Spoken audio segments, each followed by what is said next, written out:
world title for the first time going across the water to Canada. But I'm sure you'll agree he's a great champion. Yes, he's got, as they say in Canada, he's a grinder, but he grinds very hard, I promise you. It's amazing, every player's ambition when they turn professional is to become world champion. It's just impossible to put into words how I felt after being a professional for 13 years to eventually have rolled that black in, and I think it said it all the way I reacted. The crowd here at the Crucible are going mad for Bradford's Joe Johnson. I showed no signs of ever threatening to win the title. My thoughts really was, I hope I don't get completely destroyed. I just didn't want to make a fool of myself.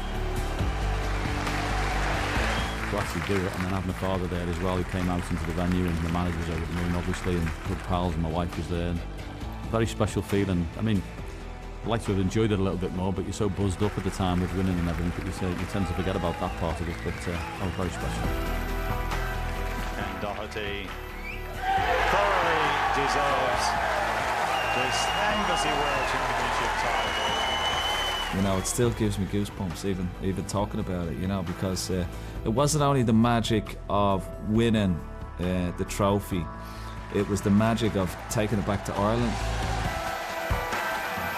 Well done, Peter Ebdon. You are the Embassy Champion of the World, 2002. And a big rising star is born here. Sean Murphy has beaten Matthew Stevens to win the Embassy World Championship.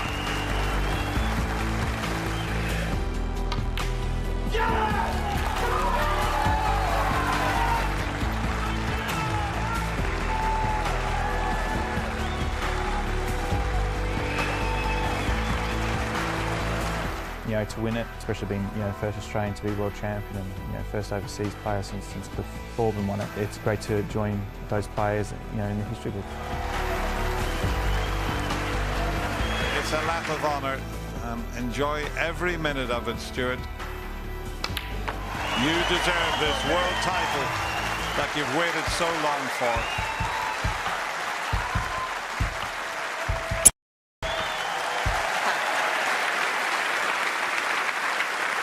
Yeah, and our hero from 2 years ago joins us now, Stuart Bingham. As he said himself, winner, winner, chicken dinner. One of the great lines afterwards. You were the oldest first-time winner since Walter Donaldson in the 1940s. You were a tender 38 years of age. You've been in the game 20 years. What took you so long, Stuart? Yeah, thanks for that. I think it's give everyone else a chance. But yeah, obviously on the road for, say, 20 years as a pro, it was a long time coming. But I remember my first time here, I played Stephen Hendry in 2000, and I just felt there, I had the vibes of I could maybe do this one day, and it took me 15 years more, but I got here eventually. You did, and 15 years later, as you say, you came in here as a 50-to-1 shot. I just wonder if there was an inkling. You'd never been past the quarter-finals until that point. Was there an inkling? Did you get even a sense, a hint that something might have been on that year, Stuart? I did have, obviously, a fantastic year. I won 3 tournaments coming into this, so obviously the previous tournaments I got to a couple of semis, so I knew I was hitting the ball as good as anyone, and say it clicked here for me. Now, again, the Crucible curse struck a first-time champion the following year, but as you come back in this time, you've just won another big event earlier in the season. Are you much more relaxed for that coming into the Crucible this time, Stuart? Yeah, definitely. So, obviously the Crucible curse, yeah, got me. Yeah, obviously a massive learning curve for me. Say it was a dream just to come here as defending champion. Okay, well, 13 men have won it twice. You're hoping to become the next. Good luck, Stuart. Thank you very much. Colin? Well, I have John Parrott and Ken Doherty with me.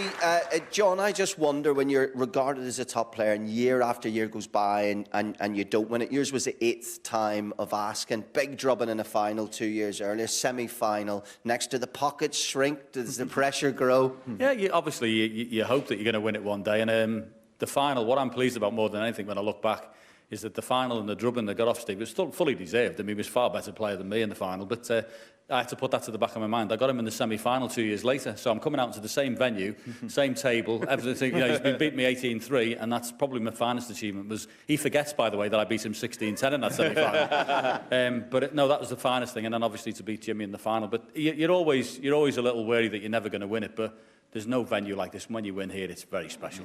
Because you're standing in milk crates and playing snooker as boys in snooker halls, and then there you are, Ken, winning the world title. I just remember when you think back to that year, it was Terry's last professional game. It's the quickest ever century from Ronnie O'Sullivan. But can you close your eyes and remember that moment when you won it, or do you have to watch it back on a tape? Yeah, sometimes. You know, I started on a biscuit tin. I stopped that after a few years, just recently. But I grew up watching the snooker, you know, in the World Championship, watching it on Pop Black, and I always wanted to be here. You know, when Dennis won it in '85 and Higgins won it in '82, they were inspirations for, you know, kids all over Ireland. You know, and to win it and emulate what they did was just absolutely fantastic. Dreams, that's what dreams are made of. And I'm assuming in terms of dreams, obviously you being one of the biggest Everton fans, John, that it must have been brilliant to go back and parade the World Championship trophy around Goodison. It would have been if they hadn't been away, Colin. So I was invited by Anfield to take the trophy to Anfield, and I paraded it round there, which some of my Everton fans have never forgiven me for. But no, they kindly said, look, this is for the people of Liverpool, and I'm very proud of the city that I come from. And I took it there that day, and they were absolutely fantastic. To go out in the middle of the pitch with the trophy. And it had been quiet that year on Merseyside. We hadn't won any trophies that year, so I was the only one to get one. So it was something I'll never, ever forget. You always look back at the hometowns, and it wasn't just on the table. You contributed, certainly in Dublin, you had a positive effect too. Yeah. 250,000 people lined the streets. I didn't realise I had such a big family, you know. And just bringing the trophy back on an open top bus, it was just absolutely fantastic. And one funny thing happened when I got there into the Lord. There was a big reception in the Lord Mayor's house, the Mansion House in Dublin. And the Chief Superintendent said to me, he said, you know something, Doherty? He says, between the hours of 7 and 10 on the final session of the final, we didn't have one call into the Central Police Station in Dublin, you know? And he said to me, the girls on the switchboard were ringing the main switchboard saying, is there something wrong with our phones? And the girls were saying, no, everybody's watching the snooker, why aren't you, you know? And he said to me, he says, you should be on telly more often. He says, you make my job a hell of a lot easier. You know? So I stopped crime in Dublin for 3 hours. It was fantastic. Well, it's funny you should talk about crimes, actually, because when it comes to 40 years of the Crucible, most of the crimes in here have been fashion.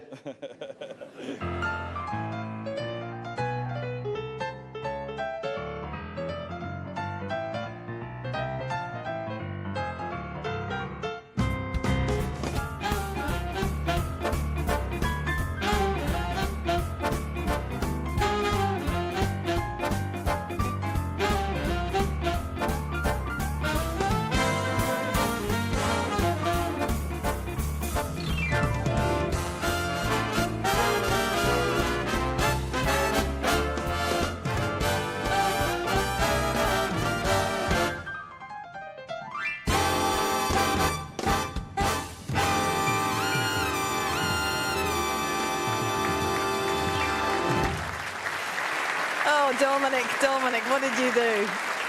Well, a man who was always beautifully attired, particularly with those spats that you wore around the table, was Joe Johnson. Joe, you came in as 150-1 outsider. Take us through that fairy tale tournament, and what remains the clearest in your memory from that amazing run that year? So I was only 150-1.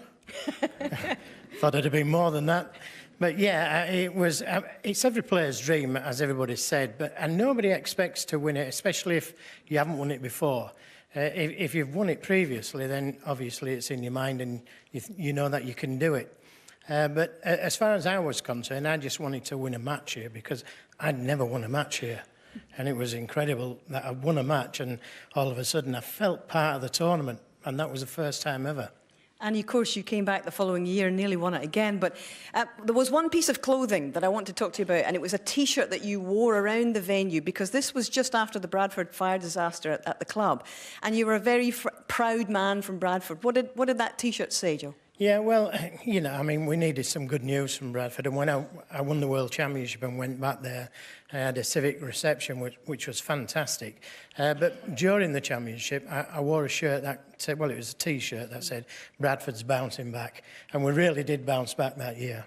You did indeed, and you have been a favourite son of your proud town ever since. Ladies and gentlemen, Joe Johnson, thank you very much. Thank you, Joe. It must have been a great thrill for you in 2004. And it must be a very different sport, a different kind of sport, because you and Terry and others, you were holding down different jobs at the same time, weren't you? It was a pleasure. When I had a phone come from his dad said to me, he said, what do you think of my son? He said, do you think he should be winning more tournaments than he is? I said, yes. But I said, we don't want to have a triangular talk here. I said, get him to ring me, which he did do some months later. And when we met up, it was fantastic. He was in the practice room when I arrived here, and he put his hand out to me to shake hands, and I disregarded his hand, and I just gave him a hug like this. and that's how the relationship went, you know. And my biggest idea was, I mean, he gave me 10 years to my life, actually. He made me 10 years younger. Thank you very much. It's a pleasure. It was a privilege and a pleasure, but the trouble was, there's nothing I could teach him about potting balls. No one can pot balls better than this man. He had more control of the white than anybody I've ever seen. But the idea was, how could I get him to enjoy playing defensive? Because he didn't like it. He didn't like the defense. He's an attacking player. So in his life, he always wants to attack. And one day, he said to me, he said, I want a little bit of practice on the defense. And we went into a defensive situation. People say to me, they said, well, you're a defensive player. Look, you don't win 6 world titles on the defense, that's for certain. I like it, Ray. I like it. Well, I'll tell you what. He was like, I don't, you know, he preferred it when he was younger, but swings and roundabouts, isn't it? It is. Well, this man won the last of his titles at age 45. You've still got 4 years to go to catch him in terms of that. But we'll throw over to John. Let's get your impressions, Colin. Absolutely, he can get his own back there. But the truth is, when we're sitting in the sofa doing the punditry, any chance Ronnie has to wax lyrical about you, he does it. And we've just watched the last piece of video where you've got so many greats of the game that are here tonight paying homage to your all-round game. I'm sure it's very humbling. Yeah, of course it is. I mean, Steve Davis, he was my hero growing up, but then obviously Stephen Hendry came along from Scotland, so he was a big hero for all the Scottish boys that we could try and emulate Stephen. And then, for then on, as you say, to come and play your heroes here at the best venue, it's an unbelievable feeling. I mean, do you get more philosophical as you get older? Do you drive to the crucible and think, well, what will be, or do you lust and crave that trophy as much as you did when you were a teenager? I don't know, but I was sitting next to Ronnie there and I says, these pockets look really tight. So, I don't know what's going to happen over the weekend, but no, listen, you've came and I've been so lucky I've won it a few times, and it's a great feeling to come and win it, and you would love to try and play well again and see what happens. So, any chance we could have a Higgins 147 at the Crucible, please? Yeah, I'd love that. I mean, I don't think I've really ever been close. I know Ronnie said about 5, and same with Stephen and people like that, but there's so much pressure now, especially just playing here, just to win frames, never mind to make maximum. So you take your hat off to those players doing that. Brilliant. Well, listen, Hazel, a golden generation, and they're not done yet. They sure aren't. But the man they're all trying to beat, no matter